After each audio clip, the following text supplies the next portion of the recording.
শনিবার দুপুর 12:30 নাগাদ বিকাশ ভবনের সামনে যোগ্য চাকরিহারাদের মঞ্চে উপস্থিত হলেন প্রতীকী রবীন্দ্রনাথ ঠাকুর। আইএনটিইউসির সেবা দলের তরফে এদিন আন্দোলনকারীদের প্রতি সমর্থন জানাতে বিকাশ ভবনের সামনে দাঁড়িয়ে থাকা পুলিশ কর্মীদের হাতে গোলাপ ফুল তুলে দিয়ে অভিনব উদ্যোগ গ্রহণ করলেন তারা।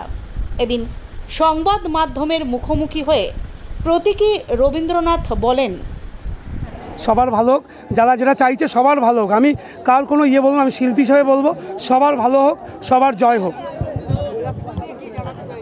শান্তির বার্তা ভালো হোক। ওনারা নেবেন না, ফেরত করে দিয়েছেন। নেবেন না। আইপিএস থেকে সবাই হচ্ছেন ভদ্র। বলুন, টিচার শিক্ষকদেরকে মেরেছেন, ওটা ভদ্র কাজ, বীর পুরুষের কাজ ছিল। কিন্তু আমরা যে রবীন্দ্রনাথ ঠাকুরকে নিয়ে এসেছি ওটা কাপুরুষের কাজ বলে ওনারা নেবেন না। না নিচ্ছে না, বলছেন ভদ্র করে কথা বলুন। আমরা বলছি ফুলটা নিই, ওনারা বলছেন ভদ্র করে কথা বলুন। বাহ, খুব ভালো। আজকে কবিগুরু রসাতালে চলে গেছে। আমাদের শিক্ষকদের মার মানে স্বামী বিবেকানন্দকে মেরেছে, শিক্ষককে মারা মানে আমাদের পণ্ডিত ঈশ্বরচন্দ্র বিদ্যাসাগরকে মেরেছেন, শিক্ষককে মারা মানে কবিগুরুকে মেরেছেন। এই বাংলায় এই কি হবে কি জানি না।